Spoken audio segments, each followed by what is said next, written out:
వసుదేవసుతం దేవం కంసచాణూరమర్దనం దేవకీ పరమానందం కృష్ణం వందే జగద్గురుం. నిత్యాయ నిరవధ్యాయ సత్యానందచిదాత్మనే సర్వాంతరాత్మనే శ్రీమద్ వెంకటేశాయ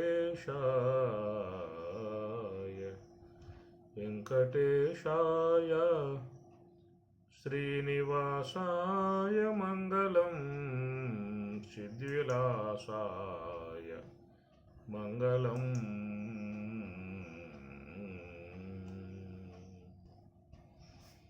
భగవద్గీత 2వ అధ్యాయము సాంఖ్యయోగము.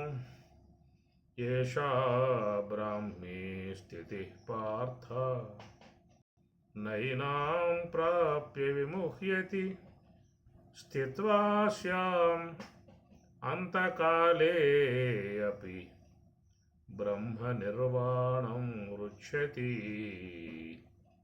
బ్రహ్మ నిర్వాణం వృచ్ఛతి. స్థిత్వా అస్యాం అంతకాలే అపి బ్రహ్మ నిర్వాణం వృచ్ఛతి. బ్రహ్మ నిర్వాణమును పొందుతున్నాడు అనేటువంటిదిగా ఈ విషయంపై మనం మాట్లాడుకుంటూ ఉన్నాము. బ్రహ్మ నిర్వాణం, నిర్వాణం అన్నటువంటి అంశములు చూసినట్లయితే లోకంలో అందరూ కూడా నిర్యాణం అనే అంశాన్ని చెప్పుకోవడం జరుగుతుంది. నిర్యాణం అన్నదానికి శరీర సంబంధమై ఉన్నటువంటి ప్రారబ్ధ కర్మ,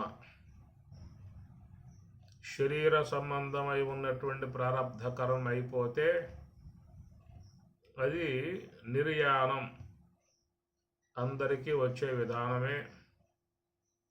ఇక్కడ మహాత్ములు వారికి సంబంధించిన అంశముగా స్వామివారు చెబుతూ ఏషా బ్రాహ్మీ స్థితి, బ్రాహ్మీ సంబంధ స్థితిలో ఉన్నటువంటి వాడిని ఉద్దేశించి స్వామివారు మాట్లాడుతున్న అంశము.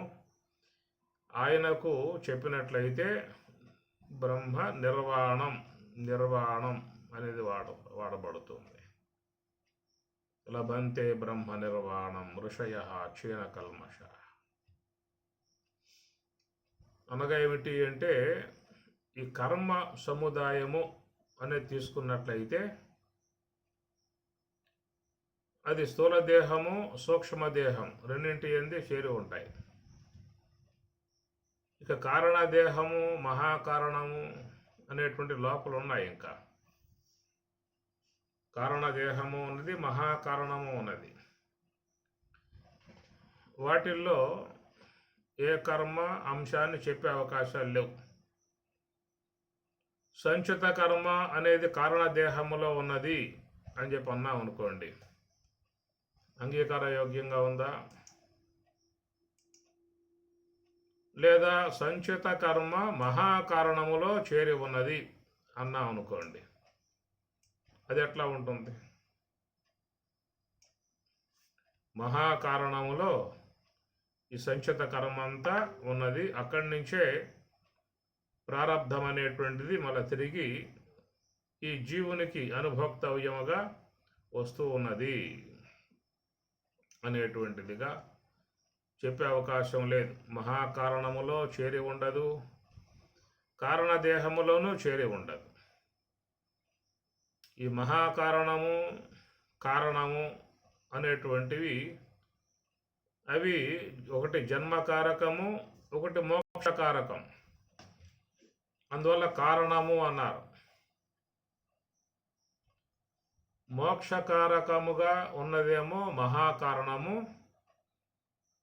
జన్మకారకమై ఉన్నటువంటిది కారణదేహము. అది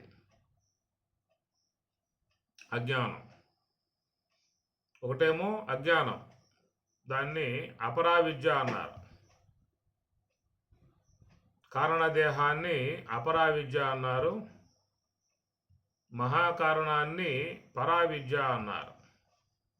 పరావిద్య అపరావిద్య అని రెండు మీకు వస్తాయి. ముండకోపనిషత్తులో ఈ మాటలు మీకు చూడవచ్చు. పరావిద్య అపరావిద్య అనేటువంటి.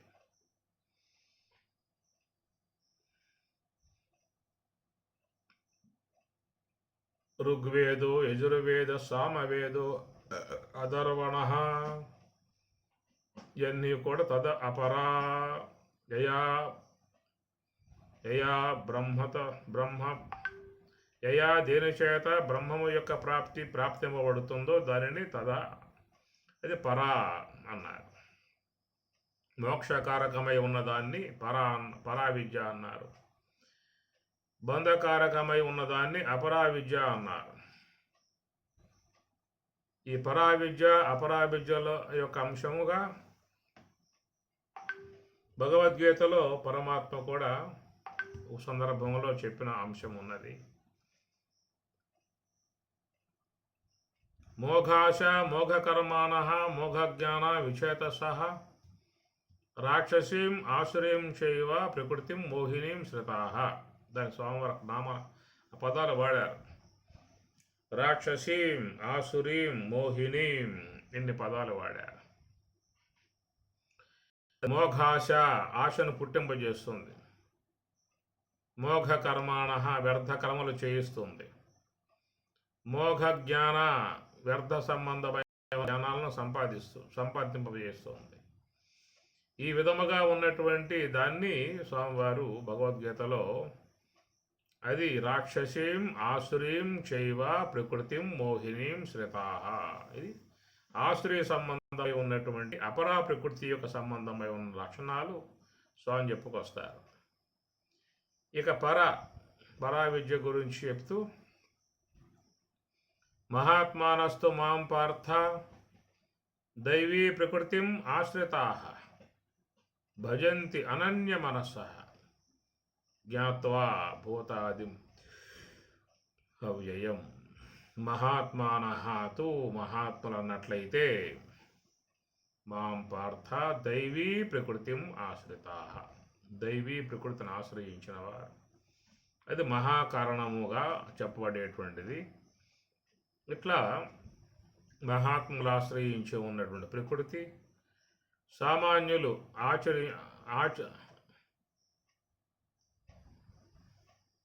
ఆశ్రయించి ఉన్నటువంటి ప్రకృతి రెండింటి గురించి మనకు భగవద్గీతలో స్వామి చెప్పిన అంశము. కనుక అపరా ప్రకృతి అనేటువంటిదేమో కారణదేహానికి వస్తుంది. పరా ప్రకృతి అనేటువంటిదేమో మహాకారణానికి వస్తుంది. కనుక ఆ రెండింటి విధానాలు చూసినట్లయితే ఈ నామరూపాత్మికమై ఉన్నటువంటి విశ్వ జగత్తు సంబంధ అనుబంధాన్ని కలగజేసేటువంటిది అపరా ప్రకృతి. సచిదానందాత్మికమై ఉన్నటువంటి బ్రహ్మము యొక్క స్వరూప అవగాహన కలగజేసేటువంటిది పరా విద్య, పరా ప్రకృతి. కనుక వాటి పాత్రలు, వాటి యొక్క విధానాలు అంతవరకు మనకి శాస్త్రజ్ఞులు మహాత్ములు చెప్తున్నటువంటి విషయము. కనుక ఎవరైనా ఈ లోకంలోకి రావాలి, తిరిగి మరలా జనించాలి, పుట్టాలి, అనేకమగు మరి విషయ సంబంధ భోగాలు అనుభవించాలి అన్నటువంటి ఉద్దేశం ఉన్నటువంటి వారికైతే అపరా ప్రకృతి అనేది కారణదేహం అవసరమై ఉన్నది.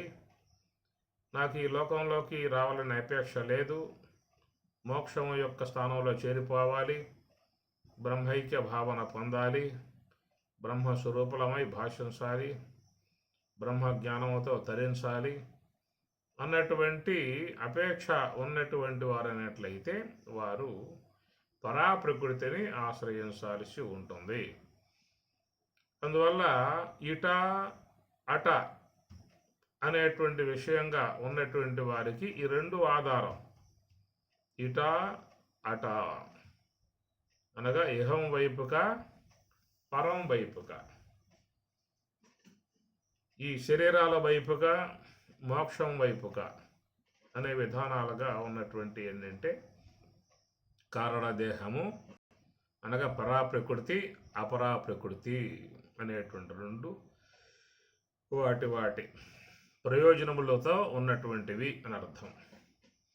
ఇక కర్మ విషయంలోకి వస్తే ఈ కర్మ సంబంధమై ఉన్నటువంటి వాటితో సంబంధం పడి ఉన్నటువంటివి స్థూల దేహము సూక్ష్మదేహము ఈ రెండు అన్నమాట. ఒకటి అవయవాత్మికమై ఉన్నటువంటిది ఒకటి, గోళకాత్మికమై ఉన్నటువంటిది మరొకటి. అనగా ఇంద్రియాత్మికమై ఉన్నటువంటిది ఒకటి, గోళకాత్మికమై ఉన్నటువంటిది ఒకటి. ఈ రెండు కూడా పంచీకరణత్వం కలిగి ఉన్నాయి. స్థూలదేహ పంచీకరణ, సూక్ష్మదేహ పంచీకరణ అనేటువంటి మనం వింటూ ఉంటాం. ఈ రెండే పంచీకరణత్వం కలిగి ఉన్నటువంటివి. అందువల్ల 20 తత్వాలతో ఇది, 19 తత్వాలతో అది. ఈ ఉన్నటువంటి స్థూలదేహం సూక్ష్మదేహం అనబడేటువంటివి ఈ కర్మతో సంబంధం పడి ఉన్నటువంటివి. స్థూలదేహం ఏంటంటే ప్రారబ్ధ కర్మతో సంబంధం పడి ఉన్నది. సూక్ష్మదేహం అనేటువంటిదేమో సంచిత కర్మతో సంబంధం పడింది. సంచిత కర్మ సంచితం, సం అంటే బాగుగా, చితం పొంది ఉన్నటువంటి విధానము. అనేక జన్మలుగా ఉన్నటువంటి జీవుడు, అనేక జన్మలుగా వస్తున్నటువంటి జీవుడు పరంపరగా అనేక దేహాలు ధరించి వస్తూ ఉన్నాడు. బహూనాం జన్మనాం, అంతే పరమాత్మ గీతలో చెప్పిన మాట. బహూనాం జన్మనాం, బహూనాం ఎన్ని జన్మలయ్యా? బహు అన్నాడు. బహూనాం షష్ఠీ భక్తి బహువచనం. బహు బహవః అది ఉకారాంతంలో వస్తుంది. బహూనాం షష్ఠీ భక్తి బహువచనం. జన్మనాం అది కూడా షష్ఠీ భక్తి బహువచనమే. కాబట్టి ఇక్కడ అపరిమితమై ఉన్నటువంటి అంశముగా చెప్పటానికి బహూనాం జన్మనాం అన్నారు. ఒక్కటిగా రెండు కాదు, అనేక జన్మలు అన్నారు. ఈ అనేక జన్మలుగా వస్తున్నటువంటి అనేక జన్మలలో జీవులు సముపార్జన, సంపాదన లేకుండా ఎవడో లేడు లోకంలో. ఎవరెవరికి ఎంతెంత సంపాదించాలనే అపేక్ష ఉంటుందో అంతంతా వాళ్ళు సంపాదించుకుంటూ ఉన్నారు. సంపాదన లేకుండా అనేది లోకంలో ఎవరికి లేదు. అందరూ సంపాదిస్తూ ఉన్నవాళ్ళే. ఈ జీవనకాల పర్యంతంలో, ఈ జీవితకాల పర్యంతంలో ఏదో కొద్దిపాటితో ఇంకెంతో ఎక్కువ తగు శక్తి కొలది అందరూ కూడా పుణ్యం యొక్క సంబంధ కర్మ కానీ పాపం యొక్క సంబంధ కర్మ కానీ సంపాదించుకుంటున్నటువంటి విధానమే. కాబట్టి సంపాదించేటువంటి ఏ కర్మ అయితే ఉన్నదో ఆ కర్మ అంతా కూడా ఎక్కడ దీనికి నిలయ స్థలం ఉండేటువంటి స్థలం, దీని బ్యాంక్ ఎక్కడ అంటే దానికి సూక్ష్మదేహం అనేది చెప్పడం జరుగుతుంది. ఈ వచ్చేటువంటి కర్మ అంతా కూడా ఏ ఆగామి కర్మగా వస్తూ ఉన్నదో, సంచితంగా నిలవై ఉంటుందో, ఇది సూక్ష్మదేహమునందు పడి ఉంటుంది. కారణములో చేరదు, మహాకారణములో చేరదు. పృచగాత్మ యందు కూడా అది ఉండే అవకాశంగా లేదు. స్థూల దేహమునందు కూడా ఉండే అవకాశం లేదు. కాబట్టి స్థూలదేహం కానీ, కారణదేహం కానీ, మహాకారణం కానీ, ప్రత్యేగాత్మ కానీ ఎక్కడ ఉండదు కర్మ. ఈ వచ్చి పడే కర్మ అంతా కూడా సూక్ష్మదేహమునందే ఉంటుంది. కాబట్టి సంచిత కర్మకు ఆశ్రయమై ఉన్నటువంటిది సూక్ష్మదేహము. దాని నుంచి కొంత భాగం వెలువడ్డటువంటి ప్రజెంట్ అనగా క్రియారూపకంగా వచ్చినటువంటి కర్మ ప్రారబ్ధ కర్మ అన్నారు. ఈ ప్రారబ్ధ కర్మ అనేది స్థూల దేహం అంటిపెట్టుకుని ఉన్నటువంటి కర్మ. అందువల్ల ఈ స్థూల దేహంతో ఆ కర్మను జీవులు సుఖదుఖాల రూపకంగా అనుభవిస్తూ ఉన్నటువంటిది. కాబట్టి ఇక్కడ మీకు వచ్చే అంశములు నిర్యాణము, నిర్వాణం అనేది ఇక్కడ వస్తాయి పదాలు. అందువల్ల స్థూల దేహం యొక్క సంబంధించి ఉన్నటువంటి ఏ కర్మ అయితే ఉన్నదో ఆ కర్మ కనుక అయిపోయిందా అంటే శరీరం రాలిపోతుంది. దాని ద్వారా మనం కొన్ని అంశము నిర్యాణం చెందాడు అని. మరి నిర్వాణం చెందాడని చెప్పనే మాట, నిర్వాణం చెందాడనేటువంటి మాట ఎవరికి వస్తుంది? ఇక్కడ స్వామి చెప్పిన మాట ఏషా బ్రాహ్మీ స్థితి పార్థ. ఇలాంటి ఈ స్థితిని పొందినటువంటి వానికి వస్తుంది. నిర్వాణం చెందెను, నిర్వాణమును పొందెను. అంటే ఏషా బ్రాహ్మీ స్థితి, ఈ బ్రాహ్మీ సంబంధ స్థితిని పొందటం కారణంగా మరి ఆ సూక్ష్మ దేహంలో ఉన్నటువంటి కర్మను పూర్తిగా తొలగింపజేసుకున్నటువంటి వాడు అగుచున్నాడు. కనుక సూక్ష్మ దేహములో ఉన్నటువంటి కర్మ లేకుండా చేసుకోవాలని చెప్పన్నట్లయితే ఏషా బ్రాహ్మీ స్థితి, బ్రాహ్మీ స్థితి, బ్రాహ్మీ సంబంధమై ఉన్న స్థితిని పొందినటువంటి వానికి మాత్రమే మరి ఆ సూక్ష్మ దేహములో చేరి ఉన్నటువంటి సంచిత కర్మ అనేటువంటి భాగాన్ని పూర్తిగా లేకుండా చేసుకునే అవకాశం ఏర్పడుతుంది. పూర్తిగా సమూలంగా యథైధాంశ సమిద్ధోగ్ని భస్మసాత్ కురుతే అర్జున జ్ఞానాగ్ని సర్వకర్మాణి భస్మసాత్ కురుతే తదా. యదా ఏదాంసి, బాగా మండేటువంటి అగ్నిలో కట్టెలు వేసినట్లయితే ఎట్లా కట్టెలన్నీ కూడా భస్మసాత్ బూడిదగా చేయబడుతూ ఉన్నాయో జ్ఞానాగ్ని సర్వకర్మాణి, బహువచనం ఇది. సర్వకర్మాణి, కర్మాణి, కర్మ కర్మణి కర్మాణి, సర్వ సర్వ సర్వే సర్వాణి, సర్వాణి కర్మాణి, సమస్త కర్మలని చెప్పని. అంటే సూక్ష్మదేహంలో పడ్డటువంటిది అనేక జన్మలుగా పడుతున్నటువంటివి కాబట్టి ఆయన అక్కడ సర్వాణి అనే బహువచనంలో చెప్తున్న విషయము.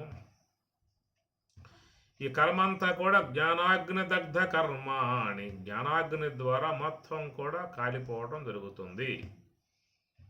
ఈ జ్ఞానాగ్ని ద్వారా కాల్పబడాలని చెప్పన్నట్లయితే ఏషా బ్రాహ్మీ స్థితి, అది పొందకుండా జ్ఞానాగ్ని ఏర్పడే అవకాశం లేదు. బ్రాహ్మీ సంబంధమై ఉన్నటువంటి స్థితి అది సుషుమ్న యోగ సమాధి అనేటువంటిది. అది బ్రాహ్మీ స్థితి, బ్రహ్మమే తానై ఉన్న స్థితి బ్రాహ్మీ స్థితి. దాన్ని అహం బ్రహ్మాస్మి అంటారు కదా. అహం నేను బ్రహ్మమును, అస్మి అయి ఉన్నాను అనేది బ్రాహ్మీ స్థితి. అది రావాలని చెప్పి అన్నట్లయితే సోహం తత్వమసి దాటాల్సి ఉంటుంది. సోహం తత్వమసి ఈ రెండు కూడా దాటితేనే నీకు అహం బ్రహ్మాస్మి అనేటువంటి యొక్క అంశం వస్తుంది. అందువల్ల సోహం అనేటువంటిది మనస్సులో ఉన్నటువంటి ఆలోచన అనే అంశాలని లేకుండా చేసేది సోహం. సోహం సోహం సోహం సోహం సోహం సోహం నిరంతరముగా శ్వాస ఈ సోహం యొక్క నామాన్ని జపిస్తూ ఉన్నది. అట్లాగా సోహం సోహం సోహం జపించేటువంటి ఆ శ్వాస గమనికలో మనస్సుని పెట్టటము. ఆ విధంగా మనస్సు అనేది శ్వాసతో మాత్రమే ఉన్నట్లయితే ముందుగా దాని వచ్చేటువంటిది ఏంటంటే మనస్సులో ఏ ఆలోచన అనేది లేకుండా పోవడం జరుగుతుంది. స్వామి చెప్పినట్లుగా సర్వ సంకల్ప సన్యాసి అది కావాలి ముందు వాడు. సర్వసంకల్ప సన్యాసి యోగ ఆరూఢ. అది ముందు కాగితే యోగ ఆరూఢ, యోగములో ఆరూఢుడు, ఎక్కేటువంటి విధానం ఏర్పడుతుంది. ఇది స్వామి చెప్పిన మాట. సర్వసంకల్ప సన్యాసి నహ్య సన్యస్త సంకల్ప యోగి నభవతి కశ్చన. కశ్చన ఏ ఒక్కడు కూడా. నహ్య సన్యస్త సంకల్ప, ఎవరైతే సంకల్పములను వదిలిపెట్టడో వాడు యోగి కాదాలడు అన్నాడు. సర్వసంకల్ప సన్యాసి, సర్వసంకల్పములు పూర్తిగా మనసు నుంచి తొలగిపోవాలంటే దానికి సోహం సూత్రం, హంస యొక్క సూత్రాన్ని ఆశ్రయిస్తే మనస్సు సమస్త సంకల్పాల నుంచి పూర్తిగా బయటపడే పరిస్థితి ఏర్పడుతుంది. అది మొదటి అంశం. కనుక సోహము యొక్క దాని ద్వారా ఏం చేశామంటే మనస్సులో ఉన్న సంకల్పాలు లేకుండా చేయగలిగాము. అసలు మనస్సే లేకుండా చేయాలంటే అది తత్వమసి, రెండో వాక్యం కింద వస్తుంది. తత్వత్వం అసి, తత్ అనగా ఈశ్వరుడు, త్వం అనగా నీవు, అసి అయి ఉండుట. కనుక ఈ జీవుడు ఈశ్వరుడు అయి ఉన్నాడు అని అర్థం. కాబట్టి అసి పదానికి అస్మి పదానికి తేడా ఉన్నది. అసి స్తః సంతి, అస్మి స్వహ స్మ, అస్తి స్తః సంతి. అస్తి అంటే సహ అస్తి, వాడయి ఉన్నాడు. త్వం అసి, నువ్వు అయి ఉన్నావు. అహం అస్మి, నేను అయి ఉన్నాను. ఇక్కడ తత్వమసి వాక్యంలో త్వం అసి, త్వం అంటే నీవు, అసి అయి ఉన్నావు. కాబట్టి ఇక్కడ జీవుడు అనబడేటువంటి అతడు ఈశ్వరుడు అయి ఉన్నాడు అని అర్థం. ఎందుకంటే నీకంటే, నీవంటే శుద్ధ బ్రహ్మం, శుద్ధ బ్రహ్మమగు నీకు విలక్షణంగా దూరంగా ఉన్న అంశము జీవుడు, అంటే నీకు దూరంగా ఉన్న అంశము ఈశ్వరుడు. జీవుడు ఈశ్వరుడు ఇరువురు కూడా నీకంటే దూరంగా ఉన్నారు. ఎందుకంటే ఈ జీవుడు అనేటువంటిది అవిద్య ఉపాధి వల్ల కల్పింపబడింది. ఈశ్వరుడు అనేది మాయా ఉపాధి వల్ల కల్పింపబడింది. అందువల్ల తత్ అనే పదము, త్వం అనే పదం రెండు వాడబడ్డాయి. తత్ అంటే అది నీకంటే దూరంగా ఉంది, త్వం అంటే నీవు. ఇక్కడ అవిద్యోపాధి కలిగి ఉన్న జీవుడు, అక్కడ మాయోపాధిగా ఉన్నటువంటి ఈశ్వరుడు, ఇరువురు అంశములో చేరి ఉన్నటువంటిది తత్వమసి అనేటువంటి యొక్క వాక్య అనుభవము. ఇది కేవలం నీకు ఒక స్థితికి చేరినప్పుడు, అనగా మనస్సు శ్వాస వెంబటే పెట్టి ఆ మనస్సు శ్వాస రెండు పూర్తిగా ఆగిపోయేటువంటి పరిస్థితి ధ్యానములో ఏర్పడుతుంది. అనగా మనస్సు ఆగితే శ్వాస కూడా ఆగుతుంది. ఇది ఒక ప్రక్రియ, దాంట్లో ఇమిడి ఉన్నటువంటి అంశము. ఈ రెండు కలిపితేనే రెండు ఆగే అవకాశాలు ఉంటాయి. ఆ ప్రకారంగా ధ్యానం అనేటువంటి యొక్క మార్గము ద్వారా ఈ మనసు అనే దాన్ని శ్వాసతో మిళితం చేయటం కారణంగా ఈ రెండు చలనాలు ఆగిపోయే విధానం ఏర్పడుతుంది. మనసులో ఉన్న చలనం పోయిందా అంటే శ్వాసలో ఉన్న చలనం కూడా పోతుంది. ఈ మనసులో చలనము, శ్వాసలో చలనము రెండు కూడా ఎప్పుడైతే పూర్తిగా అణిగిపోయే పరిస్థితి ఏర్పడుతుందో అప్పుడు ఈ జీవుడు అనబడేటువంటి జీవత్వం ఆయన యందు తొలగింపబడుతుంది. మలిన సాత్వికమై ఉన్న విద్య తొలగింపబడుతుంది. దాని ద్వారా శుద్ధ సాత్విక విద్య అనేటువంటిది ఏర్పడుతుంది. లభంతే బ్రహ్మ నిర్వాణం ఋషయ క్షీణ కల్మష అని అన్నమాట. ఋషయ క్షీణ కల్మషాహ, హంస యొక్క ఆశ్రయం ద్వారా కల్మషాలను తొలగింపజేసుకోవడం కారణంగా ఈ జీవుడు ఈశ్వరుడవుతున్నాడు అని అర్థం. అక్కడ తత్వమసి మహావాక్యంలో త్వం అసి అని అన్నాడు. అసి అంటే త్వం అసి, త్వం అసి, త్వం నీవు, అసి అయి ఉన్నావు. ఈ విధముగా మరి ఈ జీవుడు ముందు ఈశ్వరుడు కావాలి. ఈశ్వరుడైతేనే ఈశ్వరత్వం నుండి శుద్ధ బ్రహ్మము యొక్క స్థితికి వెళ్ళే అవకాశం ఉంటుంది. కనుక ఈ జీవుడు ఈశ్వరుడు కాకుండా శుద్ధ బ్రహ్మము స్థితికి వెళ్ళే అవకాశాలు లేవు. కనుక ఈశ్వర కృప అన్నారు, ఈశ్వరానుగ్రహం, ఈశ్వరత్వమును పొందితేనే ఆ తర్వాత శుద్ధ బ్రహ్మ స్థితికి వెళ్ళే అవకాశం ఉంటుంది. ఎందుకంటే మలిన సాత్వికమై ఉన్నది అవిద్య కాబట్టి, ఈ మలిన సాత్వికమై ఉన్న అవిద్య మలినం అంతరించటం వల్ల అది శుద్ధ సాత్వికము అంటారు. మలిన సాత్వికం, శుద్ధ సాత్వికం, మలినములు అంతరించాయి.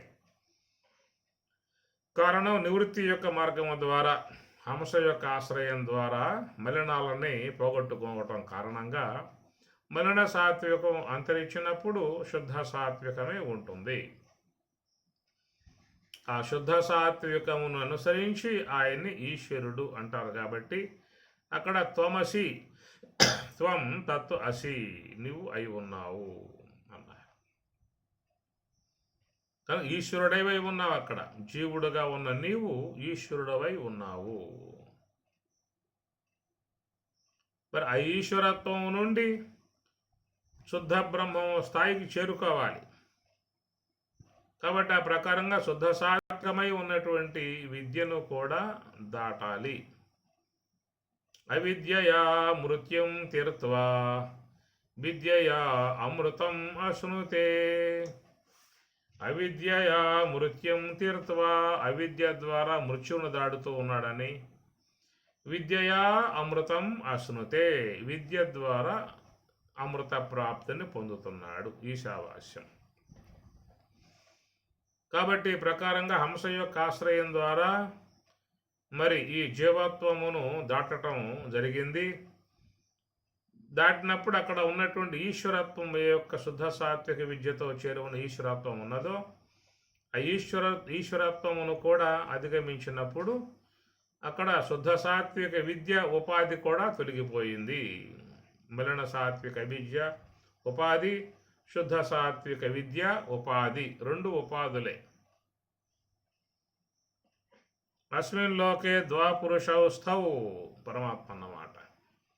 అస్మిన్ లోకే, లోకములో ద్వాపురుషౌ, ఇద్దరు పురుషులు, స్థౌ ఉన్నారు. క్షరహ అక్షరహ అని స్వామివారి పేరు పెట్టారు. మలిన సాత్వికమై ఉన్నటువంటి ఉపాధితో చేరి ఉన్న జీవుణ్ణి క్షరహ అన్నారు. శుద్ధ సాత్వికముతో చేరి ఉన్నటువంటి యొక్క మరి ఆ ఉపాధి కలిగినటువంటి అతనిని ఈశ్వరుడు అని అన్నారు. ఇద్దరి గురించి స్వామివారు చెబుతూ క్షరుడు అక్షరుడు అనే మాట పాడతారు. యస్మాక్షరం అతీతోహం అక్షరాదపి చ ఉత్తమః అతోస్మి లోకే వేదే చ ప్రదితః పురుషోత్తమః. యస్మాక్షరం అక్షరం అతీతః, అక్షరం అతీతః, క్షర పురుషునికి అతీతుడు, అక్షర పురుషునికి అతీతుడై ఉన్నటువంటి అతడు పురుషోత్తమ. ఆయన పురుషోత్తముడు, శుద్ధ బ్రహ్మము. ఆ శుద్ధ బ్రహ్మము యొక్క స్థితికి, స్థాయికి వెళ్ళినప్పుడు అది అహం బ్రహ్మ అస్మి. ఇది అస్మి పదం అన్నమాట. అది అసి పదము, అస్మి పదం. అస్తి ఉన్నాడు, అసి ఉన్నావు, అస్మి ఉన్నాను. ప్రథమ పురుష, మధ్యమ పురుష, ఉత్తమ పురుష. అస్తి, సహ అస్తి, అతడు ఉన్నాడు, ప్రథమ పురుష. త్వం అసి, నీ ఉన్నావు, మధ్యమ పురుష. అహం అస్మి, నేను ఉన్నాను, ఉత్తమ పురుష.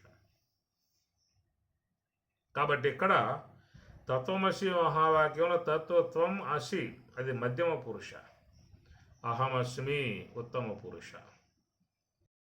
అహం బ్రహ్మాస్మి, అది ఆ స్థితి. ఏషా బ్రాహ్మీ స్థితి పార్థ. కాబట్టి దాన్ని బ్రాహ్మీ సంబంధ స్థితి అన్నారు. అంటే ఆ బ్రాహ్మీ సంబంధ స్థితి అనేది రావటం అని చెప్పనంటే ఇక్కడ మరి సూక్ష్మ దేహములో చేరి ఉన్నటువంటి సమస్త కర్మను జ్ఞానాగ్ని ద్వారా అతడు కాల్చి వేసుకుని ఉన్న విధానము. కాబట్టి సూక్ష్మ దేహములో చేరి ఉన్నటువంటి సంచిత కర్మ నశింపజేసుకుని ఉన్నటువంటి వాడు పొందిన దానిని నిర్వాణము అంటారు. అతడు మళ్ళీ ఇక్కడ లోకంలోకి రాడేక, ఎందుకంటే సూక్ష్మ దేహ కర్మ అంతా ఖాళీ చేసేసుకున్నాడు. అందువల్ల ఆయన పొందినటువంటి దాన్ని బ్రాహ్మీ అనుభవముగా చెప్పారు. అది బ్రహ్మ నిర్వాణము అనే దానిగా పిలుస్తున్నమాట. కాబట్టి లోకంలో దాదాపుగా అందరూ కూడా నిర్యాణం అనే దానికి పరిమితమై ఉన్నారు. నిర్యాణం అంటే స్థూల దేహ సంబంధమై ఉన్న ప్రారబ్ధ కర్మ. స్థూల దేహంతోనే సంబంధం పడ్డారు, ఈ స్థూల దేహంతోనే బాగా అనుబంధం పెంచుకున్నారు, స్థూల దేహాభిమానాలను బాగా పెంపొందింపజేసుకోవడం జరిగింది. ఈ స్థూల దేహంతోనే అన్ని వ్యవహారాలు చేసుకుంటూ ఉన్న విధానము నుంచి ఆ స్థూల దేహం యొక్క సంబంధమై ఉన్న కర్మతోనే అందరూ జతపడి దాంతో ముడిపడి దాంతో అనుగమనం చేస్తూ పోతూ ఉన్నటువంటి పరిస్థితి. అందుచేత అందరికీ కూడా నిర్యాణం అనేది సంబంధం కలిగి ఉన్నదే తప్ప నిర్వాణం అన్నది సంబంధం కలిగి లేదు. ఒకవేళ నీకు నిర్వాణం అనేది రావాలని చెప్పనంటే నీవు జీవించి ఉండగానే సూక్ష్మదేహములో ఉన్నటువంటి కర్మను ఖాళీ చేసుకోవాలి, పూర్తిగా లేకుండా చేసుకోవాలి. అది లేకుండా చేసుకోవాలని చెప్పనంటే దానికి ఏమిటాయా అంటే జ్ఞానాగ్ని అన్నారు, బ్రహ్మాగ్ని అన్నారు, ఆత్మాగ్ని అన్నారు. ఆత్మ సంయమ యోగాగ్నౌ అని, బ్రహ్మాగ్నౌ బ్రహ్మణాహుతం, బ్రహ్మము చేత హోమం చేయబడి అని చెప్పేసి అని, జ్ఞానాగ్ని దగ్ధ కర్మాణం అని, ఇట్లాగా మనకు ఆ పదాలు చెప్పటం జరుగుతూ ఉన్నది. యస్య సర్వే సమారంభాః కామ సంకల్పవర్జితాః జ్ఞానాగ్ని దగ్ధ కర్మాణం తం ఆహుః పండితం బుధాః. జ్ఞానాగ్ని దగ్ధ కర్మాణం, జ్ఞానాగ్ని చేత దగ్ధ కాల్పబడ్డటువంటి కర్మాణం, కర్మ గలవాడు, అది అతడు పండితుడు అని చెప్పాలి. ఈ ప్రకారంగా నిర్వాణం కావాలా, నిర్యాణం కావాలి, ఎవరి యొక్క ఇష్టం వాళ్ళది. మాకు నిర్యాణం అంటే ఇష్టమండి, కాలంగా దాంతో అనుబంధం కలిగి ఉన్నాము, మళ్ళీ ఈ మధ్యకాలంలో నిర్వాణం అనేది మాకెందుకు, ఒకటి ఉందో సార్లే నిర్యాణం ఉంది కదా, అదే మళ్ళా పొందుతూ విశ్వంలో సంచరిస్తూ, ఈ విషయాల సత్వంలో సంచరిస్తూ, ఈ యొక్క భవసాగరం ఈదుకుంటూ ఈ పోయే విధానములో మేము ఈ నిర్యాణం అనే దానికి వారికి మాత్రం పరిమితం అవుతాము అని చెప్పి అనుకున్నట్లయితే ఇక వాళ్ళకి ఏ ప్రయాస అవసరం లేదు. ఈ కర్మే లాక్కుపోతుంది, అనేక దేహాల్లో పడవేస్తుంది, నిర్యాణాన్ని పొందేందుకు చక్కగా మార్గదర్శకత్వాన్ని సూచిస్తుంది. నిర్వాణం అని పొందాలనేటువంటి అపేక్ష ఉన్నటువంటి వాళ్ళైతే మాత్రం ఇక్కడ చెప్పినటువంటి యొక్క అంశమంతా కూడా మనం పాటించాల్సి ఉంటుంది. గతంలో స్వామి చెప్పారు, ఈ స్థిత ప్రజ్ఞ వైభవ విధానములో ఎన్నో అంశాలు చెప్పుకుంటూ వస్తూ ఉన్నాడు.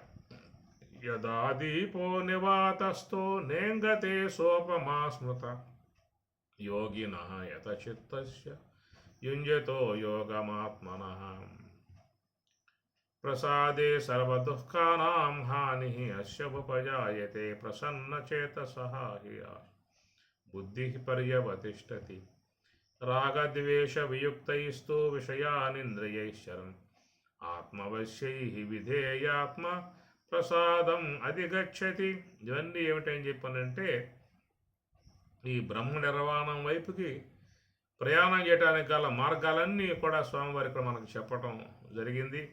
ఇవన్నీ కూడా మనం పాటించాల్సి ఉంటుంది. ఈ మార్గంలో ప్రయాణం చేయగలిగితేనే వాళ్ళ సూక్ష్మదేహములో అనాదిగా చేరి ఉన్నటువంటి ఈ సంచిత కర్మనబడేటువంటి భాగాన్ని జ్ఞానాగ్ని ద్వారా కాల్చి వేసుకోవటం జరుగుతుంది. కాబట్టి స్థూల దేహములో ఉన్నటువంటి ప్రారబ్ధ కర్మ అయిపోవటానికి పూర్వమే సంచిత కర్మను లేకుండా చేసుకోవాలి. ఇది ఒక అంశం అన్నమాట. ఇది పరమాత్మ చెప్పిన మాట భగవద్గీతలో. శక్నోతి హైవయ సోఢుం ప్రాక్కు శరీర విమోక్షణాతో. ప్రాక్ అంటే పూర్వం, శరీర విమోక్షణాతో శరీరమును విమోక్షణాత్ వదలటానికి పూర్వమే,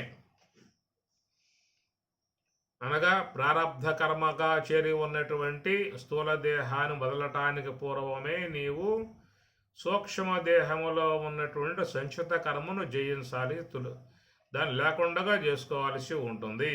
ఇది గమనించాల్సినటువంటి యొక్క అంశములు. ఎందుకంటే నిర్వాణం అని స్వామి చెప్పారు కాబట్టి నిర్వాణానికి ఉన్నటువంటి యొక్క తేడాపాడ మనం చెప్పుకుంటూ ఉన్నాము. మనం జీవితంలో నిర్యాణమునకు మాత్రమే పరిమితమైపోయి అది ఎంతకాలం నడుస్తూ ఉన్నది, రాబోయే కాలంలో కూడా ఇదే ఉంటుంది.